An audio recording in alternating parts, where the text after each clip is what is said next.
Welcome, everybody. We'll just do what we always do. We'll suspend our mind a little bit, and we'll hold awareness.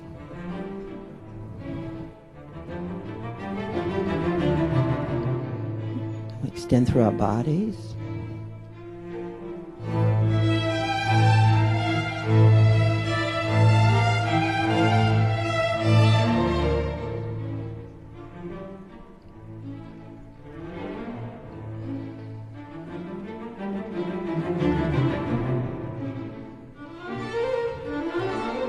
Extend to each other, which is the immediacy of our situation, the true mandala.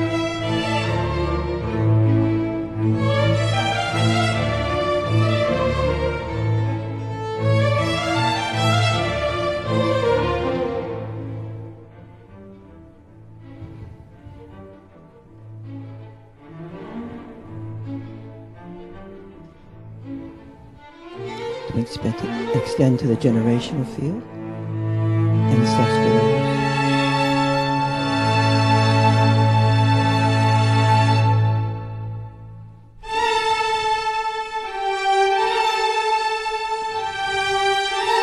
They'll extend to the great yogis and gurus who had the good fortune of meeting.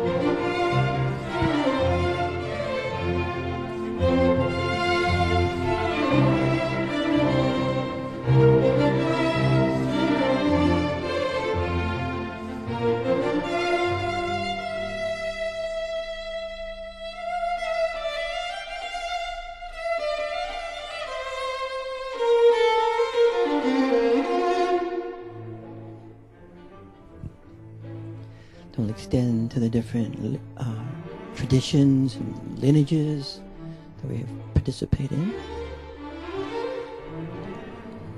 Geography being so tiny, information so available. We have many initiations from many traditions. They mix in our body, we become universal people.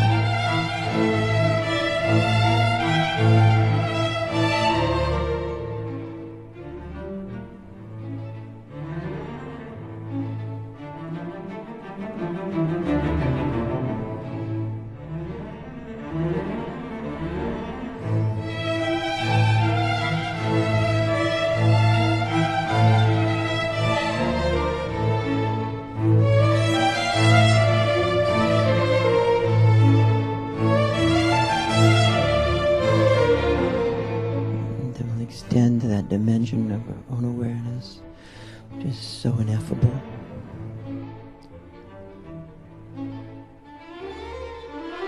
So archetypical, primordial.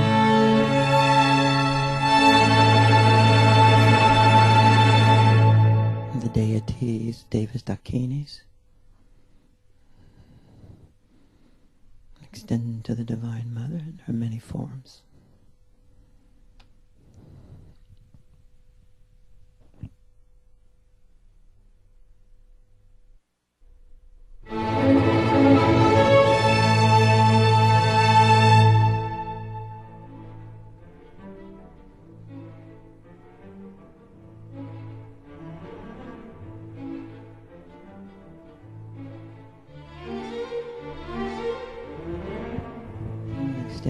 the directions in the round, the Mahamudra.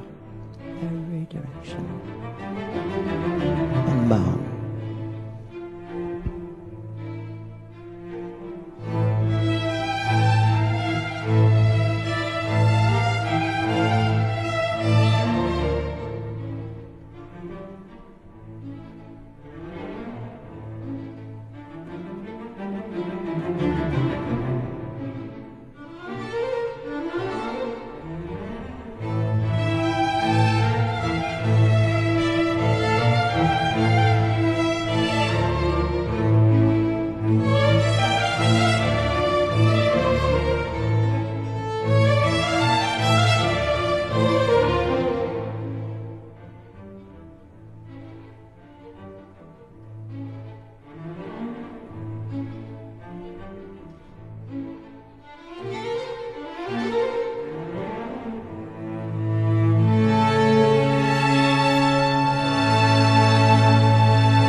Focus on the inner heart essence, opening that door.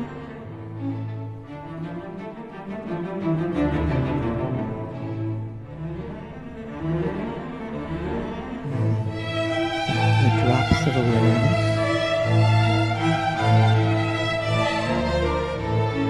Bodhicitta.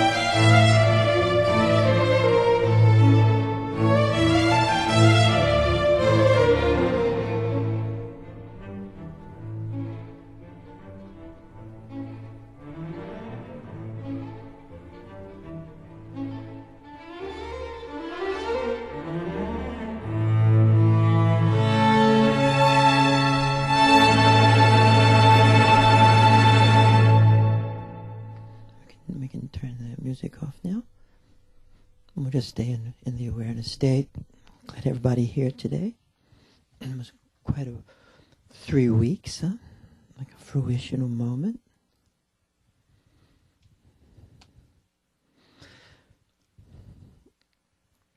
And it's always great when all that space opens.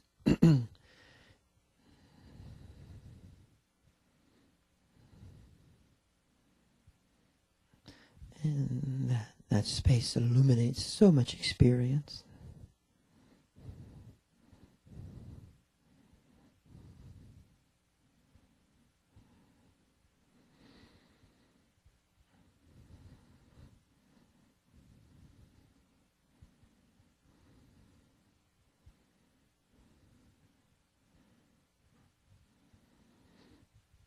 And I know we can feel our gratitude for that event. That opening. And as we all know, gratitude sustains relatedness. It's quite a sound. Sounds like a song.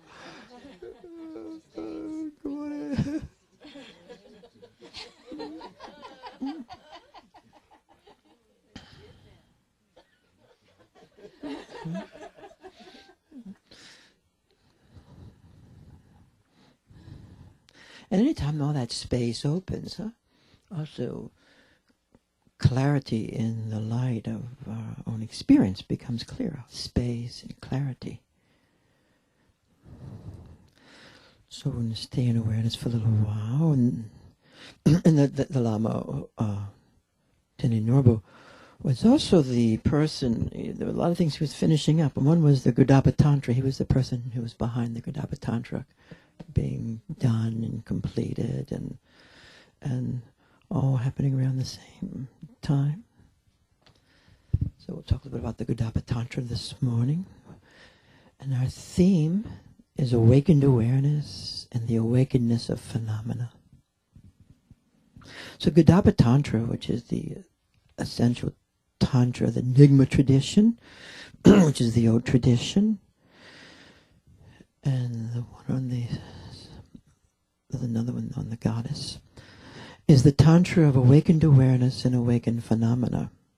That the world itself is awakened awareness, as awakened phenomena, and the divinity of awakenedness is within us and within the world itself as phenomena.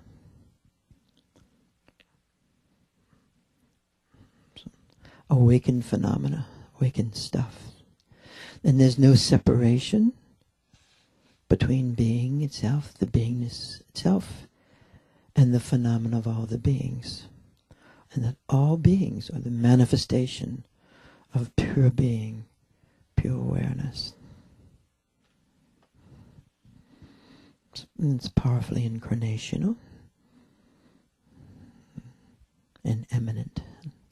The awakenedness, this awakenedness, is the openness of being itself. And the openness of being is the openness of all beings. So human beings are openness, the light of awareness, the space of awareness. And this openness of awareness is actually the opening of subjectivity itself, or consciousness itself.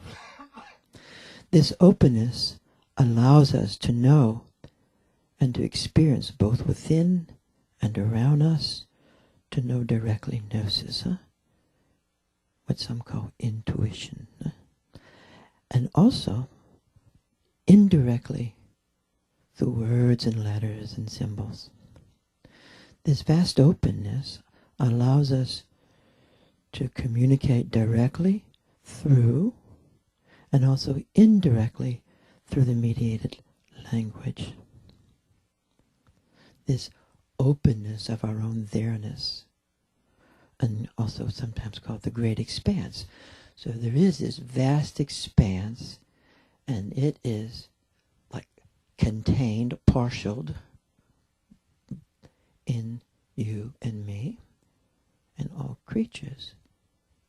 The great expanse is in you as you, and it's in me as me.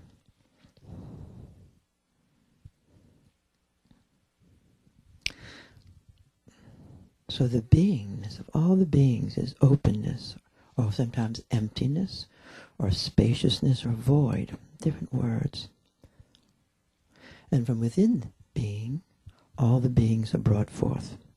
And what is most amazing is that this openness of human beings, the openness of you, and the openness of primordial awareness itself is the same openness. Of course, we don't believe it, or even if we believe it, we don't quite have that experience. Then we don't quite know it directly enough.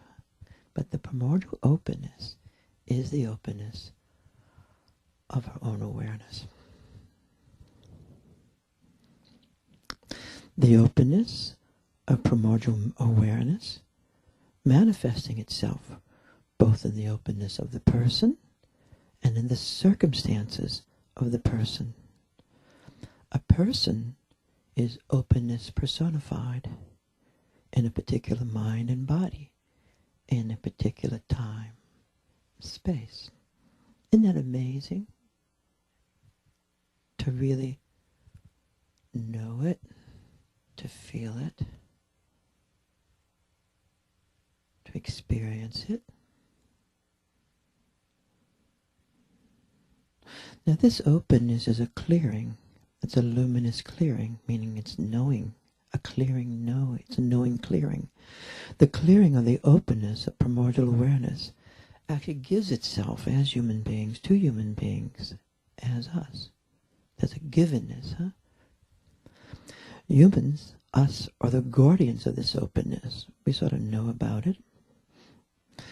And we're aware of this openness. Not simply through thought, but it's being open to the openness, although we can think about it.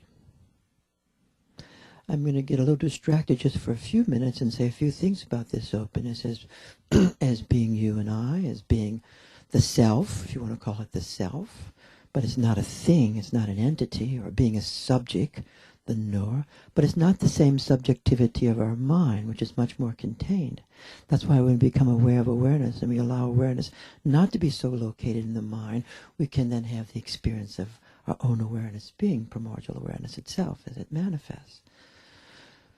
So the word subjectivity is often contained as the mind, and then you have subject-object and you have duality of the mind, knowing other minds, knowing other objects. But as subjectivity shifts and finds itself in the home base, which is our own awareness, then it manifests as it is. And two great psychoanalysts have been preoccupied with this topic and have greatly radicalized some of psychotherapy. And one is Donald Winnicott, and the other is Jacques Lacan. Okay, and I'm not going to go too much in this, but this is some seeds. And both Lacan and Winnicott were concerned with the space. In the better moments, it's the space of the self, or transitional space. In worse moments, it's the void, it's the emptiness. And they studied this in terms of this being a great dilemma for us, for human beings. How to be in this space, how to be a subject, how to be the self, how to hold it. Because in experiencing this awareness, whether it's through separation, individuation, it's also absence. There's an intrinsic absence that is often first felt. Say yes if you understand this. And that absence is also where Longchenpa starts off in many of his texts. The beginning experience is absence. You with me? The great opening. The great expanse sounds like fun village. But actually, to be able to really be in it is both liberating and both debilitating on how we experience and how this self is manifest or is not manifest, and how subjectivity becomes manifest or doesn't become manifest, and how easy this awareness is lost. Huh? And so both Winnicott and Lacan are very interested in the mirroring function, okay?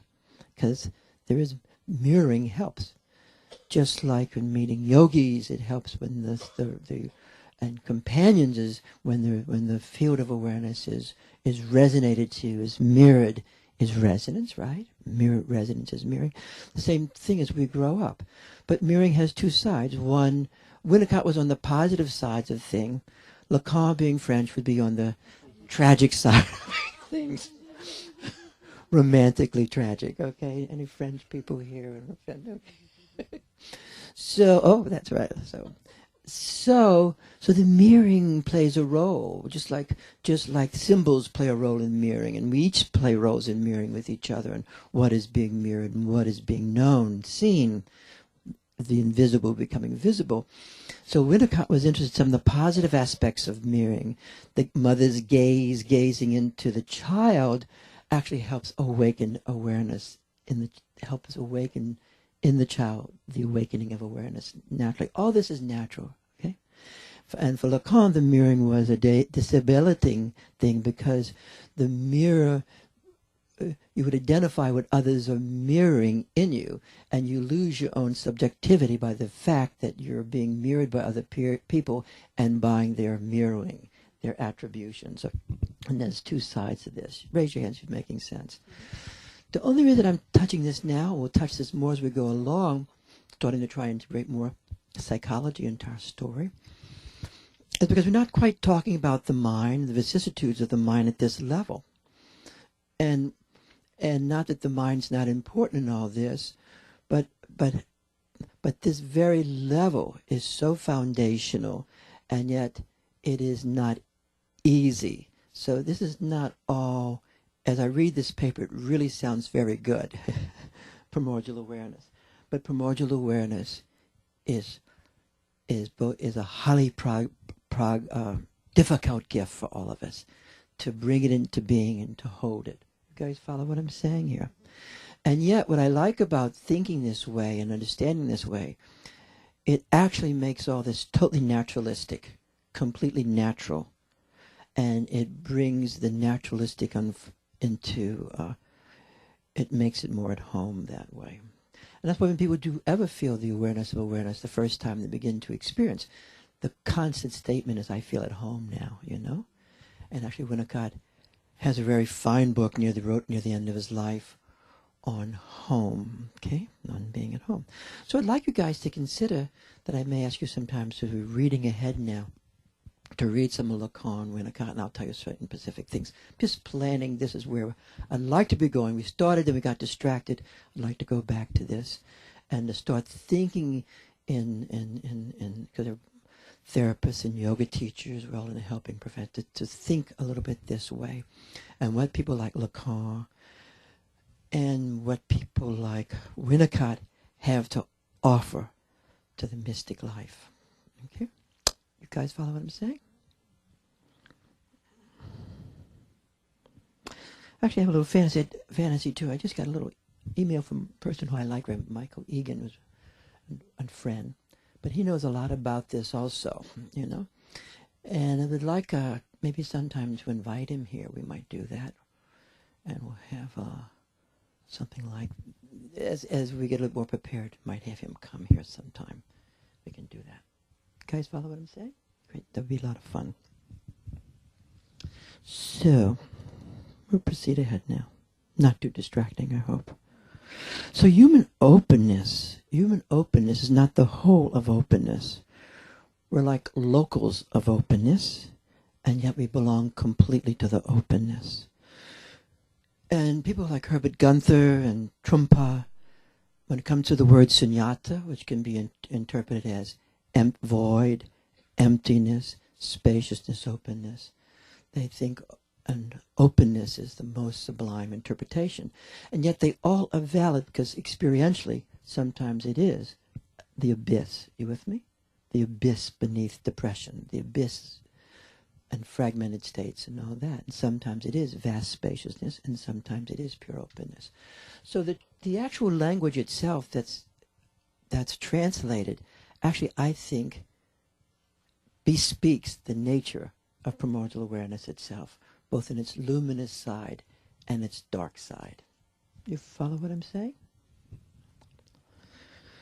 Now, so we're like locals of openness, we belong completely to the openness, completely to the primordial cosmological openness, this vast, vast potential space.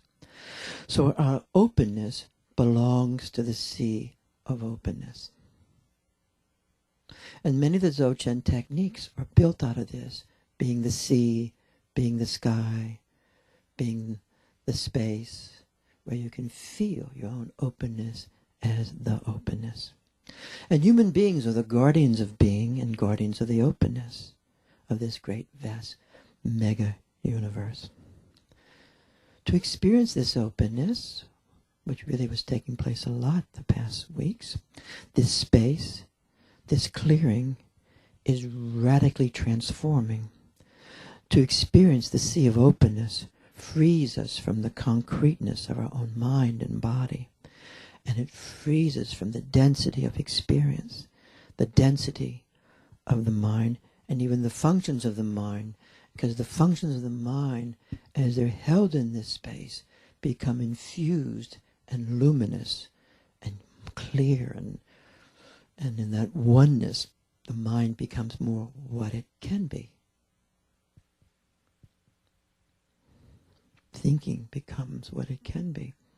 Affects become what they can be. Sensation becomes what it can be. The primordial phenomena of openness, this potential, this infinite letting, allowing phenomena to arise, like we've done with Padmasambhava text, allowing everything to arise, worlds arise, dimensions arise, experience arises. And this is also manifested in the microcosmic level, where primordial awareness is manifesting infinite worlds and infinite dimensions, all of its own self.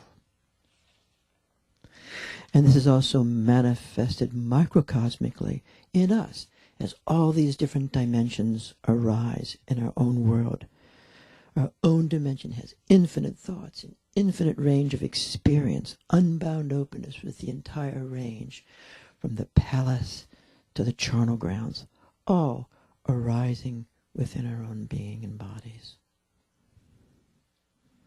So this is quite beyond calculative thinking and can be experienced through our own awareness, our own openness in the openness. That's why the teacher is really awareness itself. That is the true Lama, as we said so many, as we did that practice so many times. Self-liberation, Lama, is the innermost heart of our own awareness. And as you and I attune ourselves, which the word samaya means really, attune ourselves to this primordial openness and become this openness, and as such, we then find ourselves slipping into the openness of infinity, which is the true Mahamudra. So it's very not easy for this openness to be thought. But space spatializes and makes room. So there's more room in the house that you and I are. There's more room in the place. Space frees up. It clears. Clearness, and this clearness radiates. So this space is luminous and radiates energy and light, blazing light. This openness, which is the light of knowingness, it is knowingness, is not simply the creation of human beings. We may like to think about it that way, sort of Ayn Rand. But this is a givenness of being itself. It gives itself to us, and it gives itself through humans as human. So there is this relational component where we both are the space, and at the same time there is this receptive dimension to what is being given to us. Say yes if you understand that.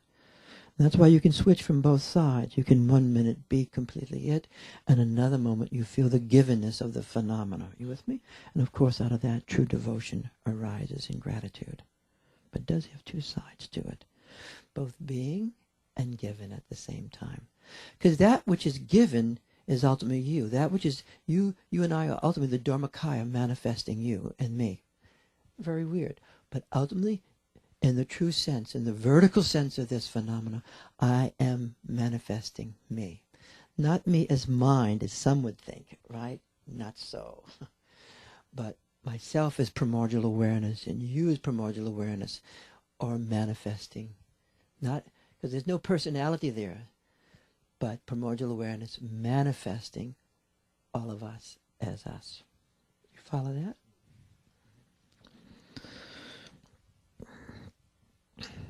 So primordial being dwells in us as us. And if you want to look at it in theological terms, Deus, divinity, God is being itself, and God is openness itself, and there's no it in this openness. There is no it. That's why we're trying to understand subjectivity without an it. Subjectivity is not an entity. Subjectivity is not it. And subjectivity is not really a subject in its own way. You don't have to believe any of this, but think about it when you have nothing to do. We're going to continue with this question, though. Because there's a kind of depersonalization that runs through some of this thinking that's not useful and not really in the real. So you and I are this openness as it's given and manifests. And it's given as pure knowingness, and it's given in its radiance. It's given in its rapturing radiance, and it's given as the elements, and fire and wind, earth, water, and the energies are configurating and conjoining as this world, and they conjoin as our mind, and they conjoin as our bodies. This openness in its manifestation is within us and in us as us. And we are this openness, this luminous space in all its direct dimensions. And as we experiment, we can find ourselves feeling more of the openness, more of the space, and more of the dimensionality, huh? And some of you guys expressed it very, very beautifully over the past weeks. That relationship that you are, and yet you're actually in union with it. You're both it and in union with it. It has many little faces, doesn't it?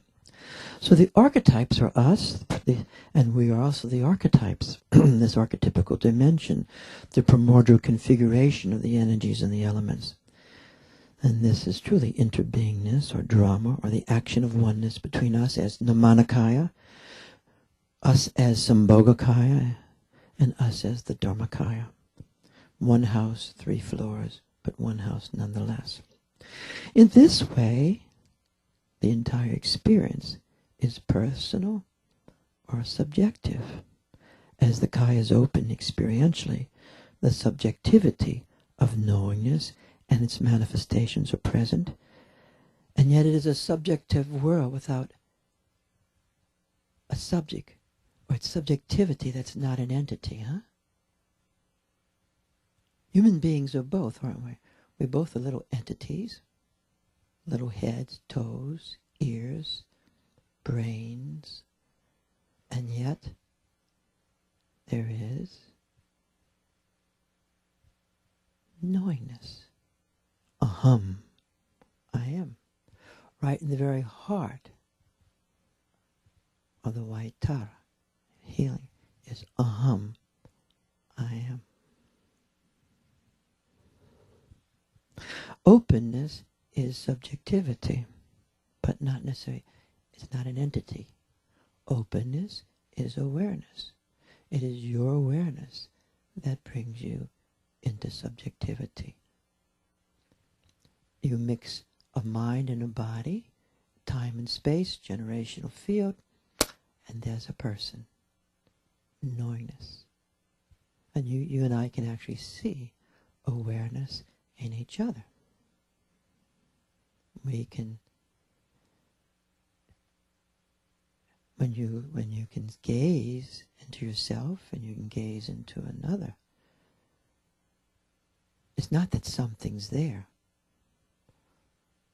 There's no thing there, but there is there-ness. There's presence. There's knowingness gazing back into you.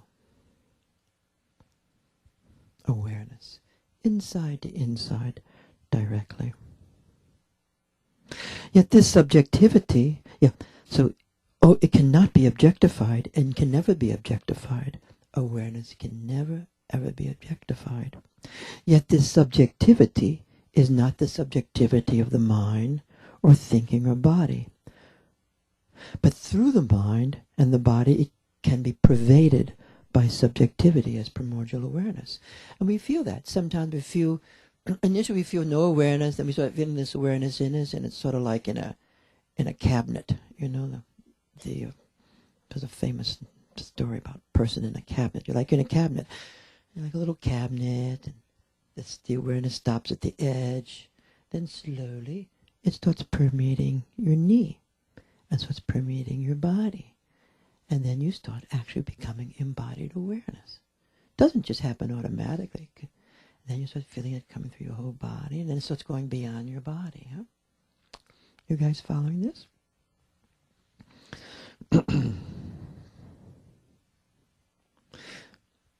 Our mind itself cannot quite know the field itself, but can come to understand the field through the infusion of awareness, through the infusion of this openness. But subjectivity is not an entity. The opening, manifesting openness, this gnosis, this light, this spaciousness, this compassion, are all metaphors of openness. This openness is aham, I am.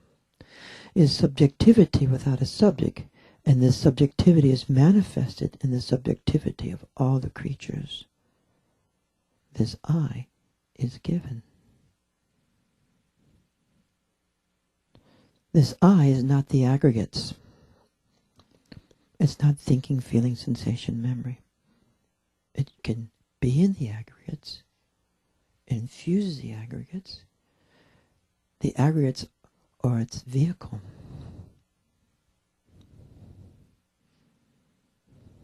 This I permeates everything and everyone. The subjectivity of the I is not the subjectivity of mind or a function of mind. Just like sometimes we can find our I simply in our rational thinking. You ever do that? Or find your I slowly in the affective state? You with me? Then you free the awareness, and then the I is in its own home, which is awareness. This I is beyond the mind and body, and yet manifests in the mind and body. This I manifests in phenomena as phenomena. The I is being itself, awareness itself. The archetypes are completely personal and field configurations of the beingness of your own being, which is both horizontal and vertical. The archetypes are alive in you and I, as you and I. The Vajrakamara, unborn, undying awareness, is primordial awareness itself. The archetypes are not functions of our mind. They're not functions of fantasy. They're not even functions of our neediness, but they're the very givenness of this dimension that you and I are.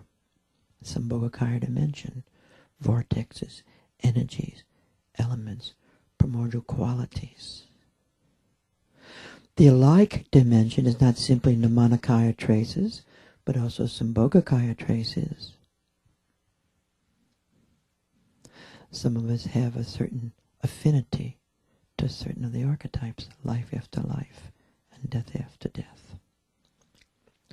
Non-duality in duality. Welcome to us. Non-duality in duality. Non-duality manifesting duality. Duality always within the field of non-duality. In other words, you and I are the whole shebang entering time. Timelessness enters time and leaves time and re-enters time. Timelessness manifests time. The traces abide in timelessness, as Gabe Dorji says, abiding in immersion. So Gabe Dorji in one of his texts describes that all the beings, you with me, or in potentiality in the Dharmakaya, or in virtuality in the Dharmakaya, and he calls them abiding in immersion. You with me? And then they're manifesting as Sambhogakaya, and in Sambhogakaya they're manifesting as the primordial energies, you with me? The deities, the archetypes, you know, when we study the Citro empowerment, they're all there, manifesting in us. And then out of that configuration, this dimension arises. Who are us, who are us, whose in Whoville. Such tantric texts as the Sovereign Goddess, that's the other major. In the Nyingma tradition, which is more personal than some, the Gurdwara Tantra is one, and the other is the Sovereign Goddess. Raise your hands if you know the Sovereign Goddess. We've touched that many different times. Sovereign Goddess, okay? It uses I throughout the text as subjectivity, as openness or self. It is no thing, yet is subjectivity without a subject, as mind or body. Even the Hindus, Lord Shiva is a subject. Lord Shiva is a subject, but his subjectivity, but not a subject. There's no guy there. You with me? But there is knowingness there as subjectivity. inside to inside directly. So out of this subjectivity arises and can be manifest as subjects and objects, as phenomena, right? The vast world of compassion, the drum of compassion. And compassion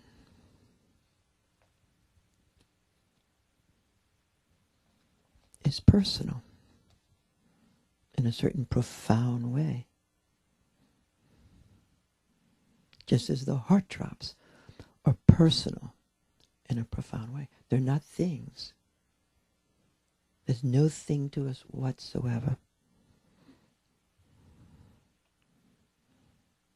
Translucidity.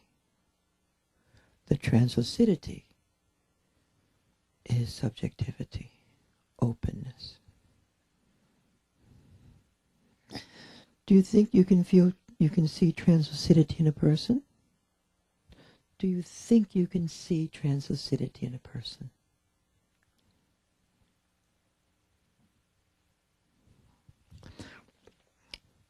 When the openness is not experienced, vast amounts of energy turn against itself. Everything, and even the hatred of subjective experience, arises when the primordial awareness is not someplace nearby. And all sorts of energies can arise to destroy what it does not experience. So at certain levels for all of us, there's a hatred of awareness, and there's a hatred of knowingness, and there's a hatred of subjectivity at certain levels. And the more you and I can embrace subjectivity and embrace knowingness and embrace primordial awareness and feel it.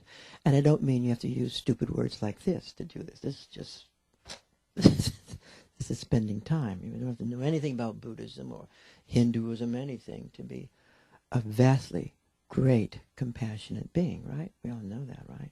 Sometimes it's just the opposite. You guys follow what I'm saying here?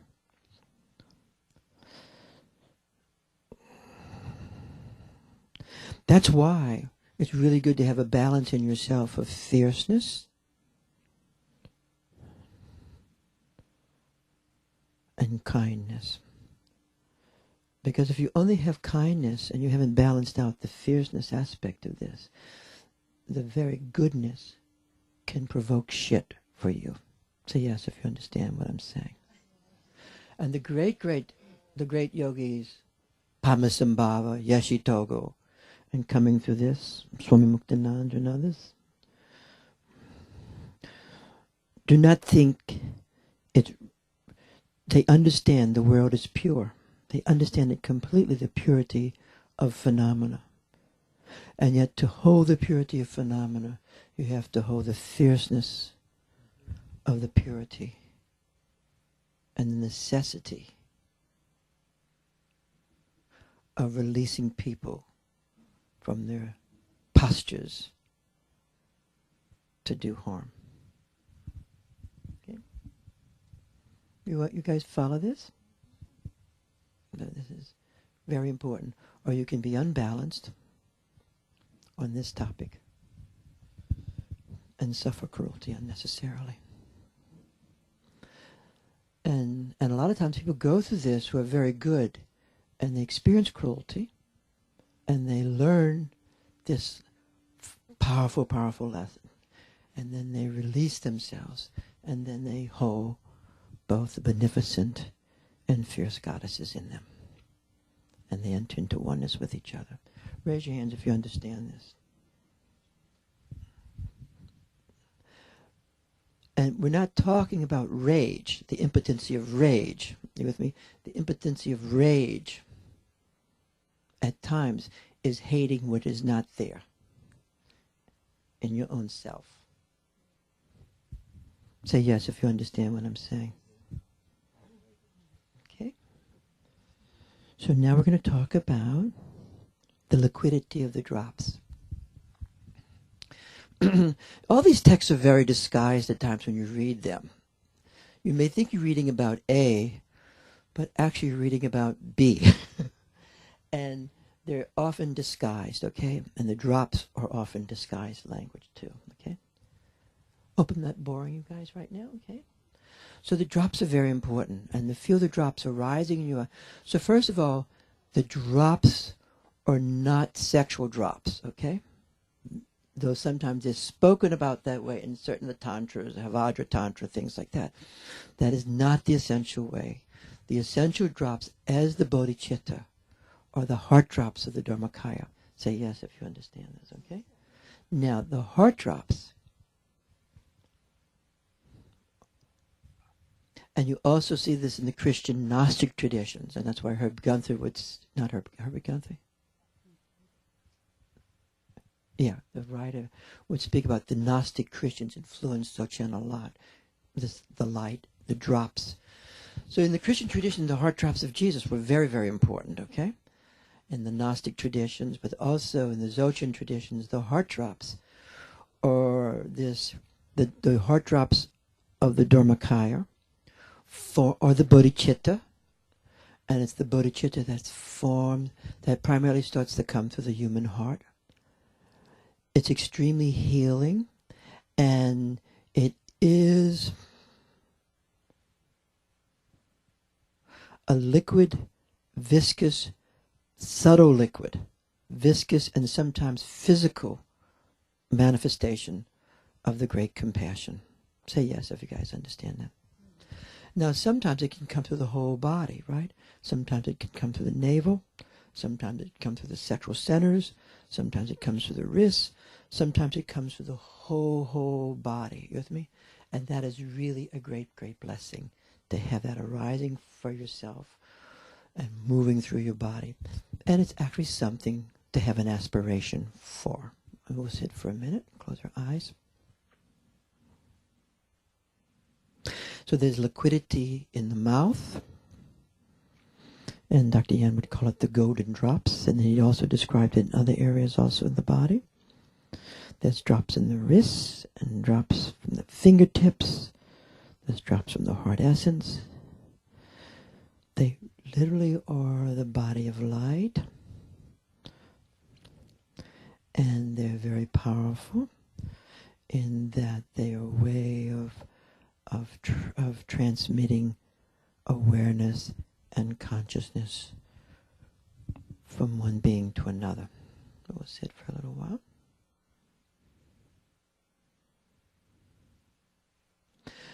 Sometimes we also feel the drops coming down from above, okay? The drops coming down from above are also a form of the heart drops, but it's coming from nature itself. It's coming from the field. It's not coming through a human being. It's like rain. It's like rain. Sometimes you can place your hand up and you can feel the drops coming down. It's like rain. And the Bible even talks about this Gideon's rain. It was supposed to be up and they could feel the rain just above them, and they would touch it and it would come down. So we'll just close our eyes for a second. So the phenomena of the drops, there's other aspects about these drops, are really, really wonderful. And it can be part of all our aspirations. Aspiration, yes. To experience the heart drops. And practice actually helps with this.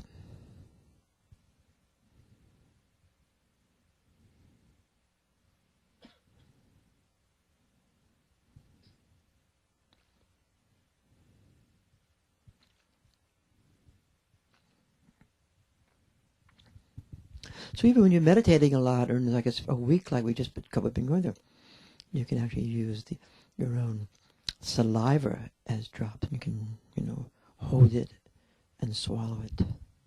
That.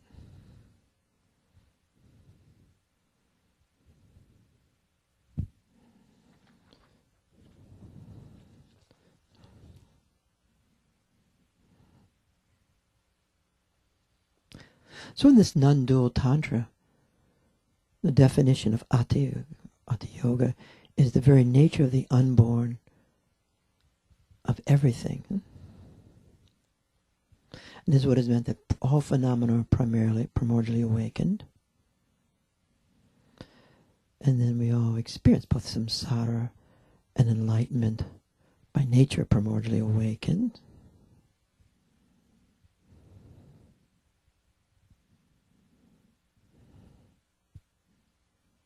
So maybe that's enough for right now.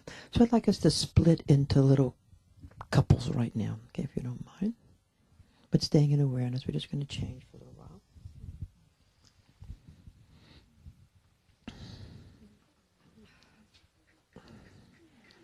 And we're still going to hold all that space and energy.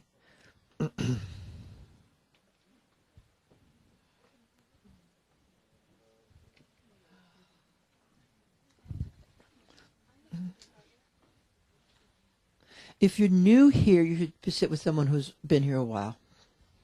Been made new people. Okay.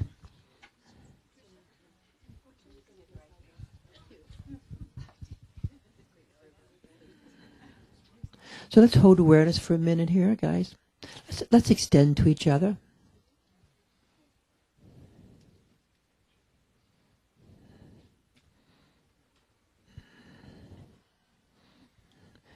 And we can think of all the stuff we learned about gazing and Togao and leaping through, various teachers that have come here.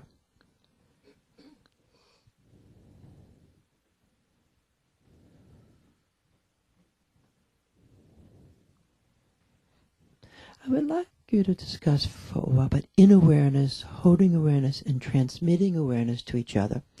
I'd like you to discuss what's it like for you to know that your awareness is awareness itself. If you don't mind. And sometimes we know it and sometimes we don't know it. But today will be a good day.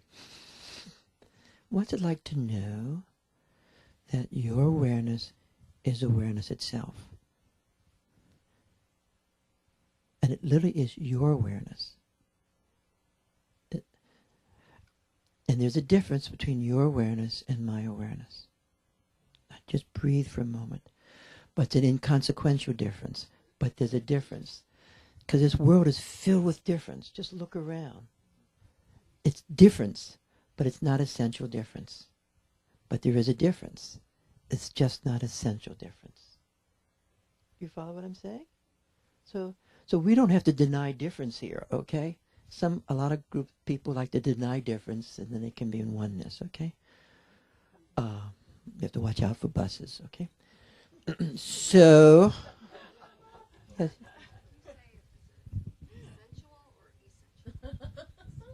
what kind of difference? You said it's not essential or essential? Essential. It can be sensual, but it's also, but it's none. It's not an essential difference. It's not an essential difference. There is sensual differences. No, that's a good point. You can touch each other a little bit, and there'll be a sensual difference. But that sensual difference is not the essential difference. But there is a difference. So we're trying to integrate difference without it being essential or substantial. But but to believe this means absolutely nothing. You have to feel there's a difference here. And the difference is really fantastic. So what's it like that your awareness is the awareness, primordial awareness itself?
And that you then makes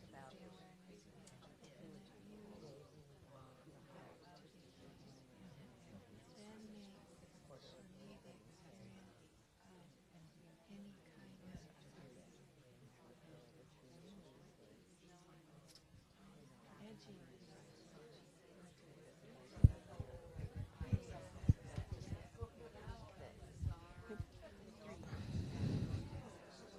Okay. Okay.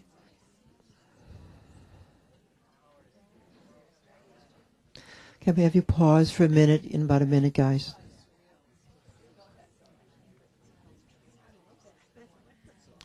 Okay. What, I'm, I'm, s- I'm sorry to interrupt for a moment. Would you just look at that person in front of you for a moment and notice the singularity of awareness? Notice how singular. And actually, for 2 minutes, I'd like you to forget that just forget about the word universal awareness or universal consciousness. Because actually, it may mean nothing whatsoever. You don't have to believe it, just that the word universal consciousness may mean absolutely nothing whatsoever, at least in your experience, or at least in my experience. But that, look in front of you, and there is awareness manifesting completely in singularity. And the moment you see universal awareness, would you please come let me know? Anytime, email me. The moment you see universal awareness, let me know. Or universal consciousness. But just look.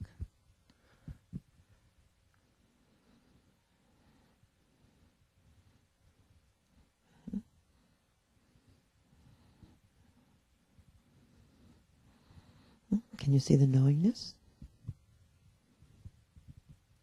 Her knowingness? Or his knowingness?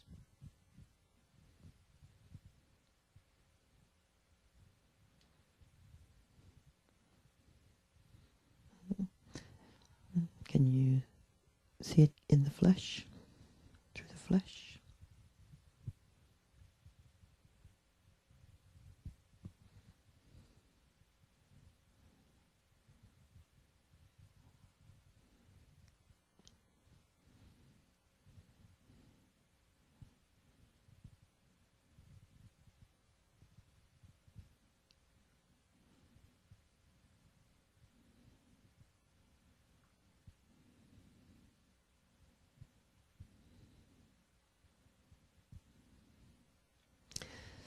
And since you're one place, and there's this other place, two places,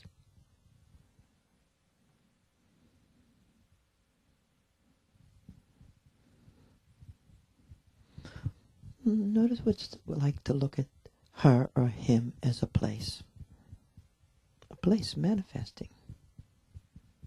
Not a thing, but an opening of the openness. Just an opening. Time and space.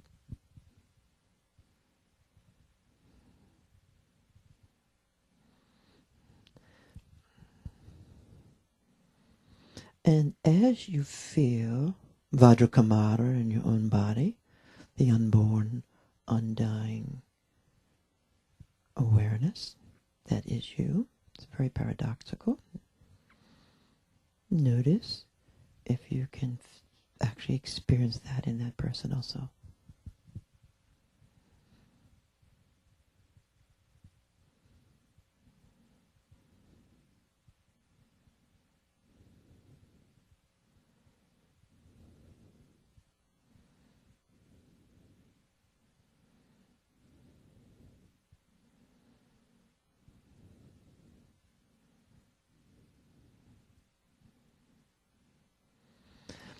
So I'd like you to pass through that person if you don't mind.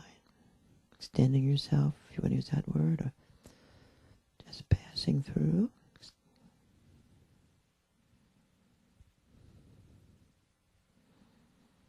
Like a doorway. Just like we were doing with the Lama for the past couple of weeks.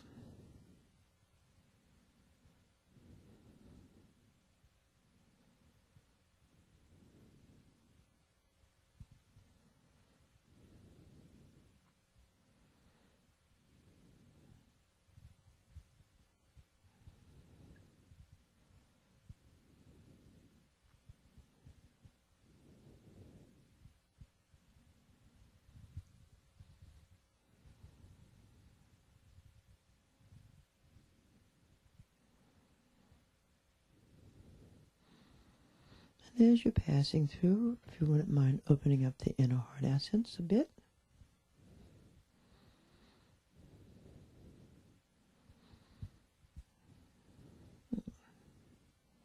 A bit more, since it's already open.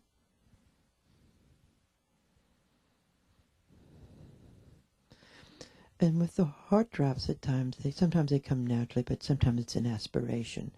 It's most like a wish, but not a wish. It's a aspiration. You can't quite will it, too hard. It's like a dear wish. And you can wish that capacity to flow through you.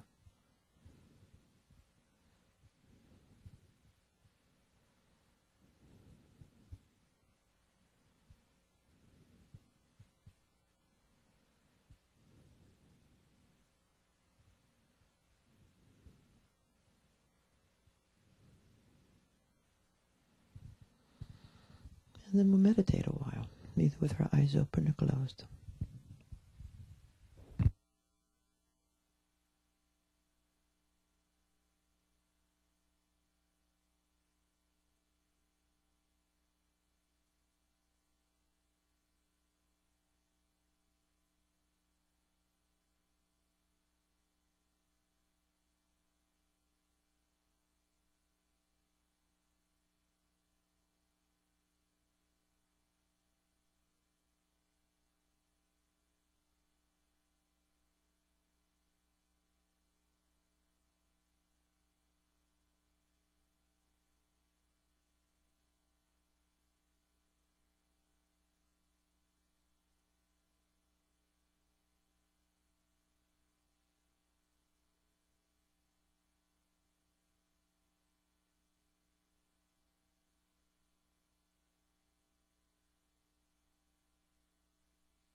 We're going to do our geometry now.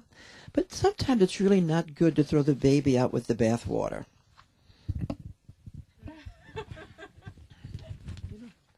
Sometimes it's really true. Awareness is not an entity. You with me? It's not a thing.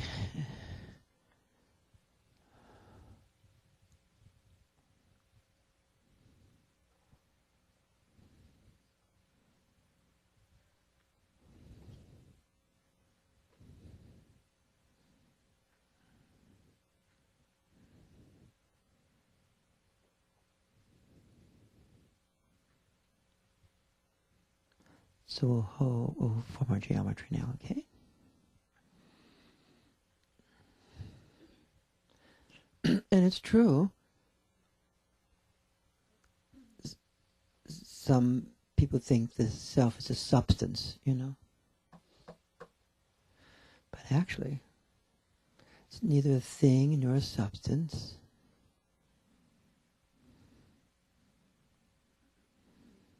But it is knowingness.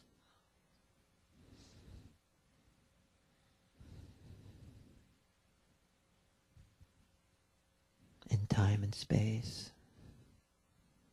So let's have our geometry now. And if you'd like to read about this sometimes in Words and Meaning, you can read about what Longchenpa Pa says about it's a dissertation, PhD dissertation by German. It's a text by Longchenpa Pa, but it's not been printed yet. Okay, but it's the one German, and you can get it on. If you go to the website, there's something called Vajrayana Resources, and it's one of the most brilliant of all the right. It was also the one that Peldam Sando, the one who died, the Padmasambhava, he was going to teach that year, and he died. That was it is such a. It's a radical, it's Longchenpa Pa's radical writing about language and about the self. About the self in its singularity of manifestation in you and in me and the world. You go to the Vajrayana Resources, you go to the website, you go to Vajrayana Resources, go to the website, go to links, it says Vajrayana Resources. And then you look Nigma Tradition, and then you'll see the dissertation, and you can download it. David Germano, right? And it's Words and Meaning, and it's called The Poetic Expression of the Self, or something like that. And it's on two things. One, it is on the self as primordial awareness in you. And secondly, it's also language, and the type of language that is used to bring it forth, which is poetic language, which is the language of experience. So it's really quite a contemporary piece. But I'd like you guys to consider doing that. Would be really great, because then we can keep moving.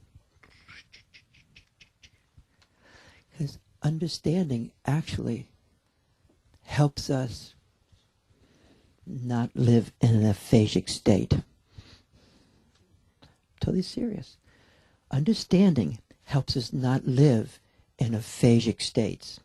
Because as awareness arises, you can enter into an aphasic state, which has power to it. But it's not the power of understanding. And all the Dzogchen masters say that. Understanding. The understanding of awareness through awareness, not through my opinion. A-okay? Hold awareness again today. Hope everybody's having a great time today and having fun, because after the last 3 weeks.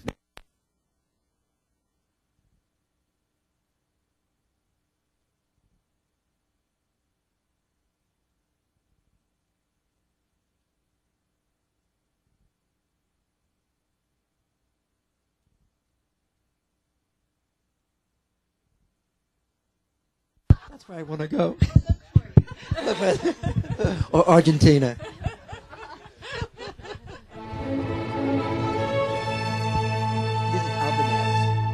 great Spanish composers. It's a number of things. It's really great.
like to let everybody know that 2 weeks from today, here at 12 o'clock, we're going to have the opportunity to enter experientially the realm of vibration and sound. We're going to be toning and sounding the chakras, the energy centers of the subtle body. We'll have a practice, we'll meditate, and then we'll be able to share experiences. I think Rudy would like to be an hour. Yes. And We have to end by like 10 to 1? Okay, so 12 to 10 to 1. So I'd love to create that space with anyone who can stay. Thank you, guys. Well, I'll meet again next week.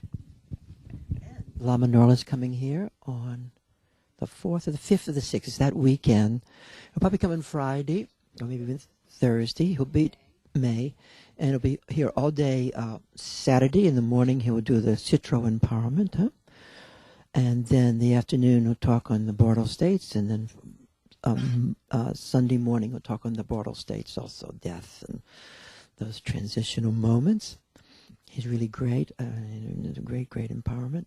And also, I might ask him if people want to, if they want to have individual meetings with him. Sometimes people do that, and I'll see if we can build that in for Sunday afternoon. We'll see if we can do that. So maybe someone put a piece of paper out. Usually about 10 minutes you go there, if you'd like to, just to have a chat. Great. Thank you guys so much.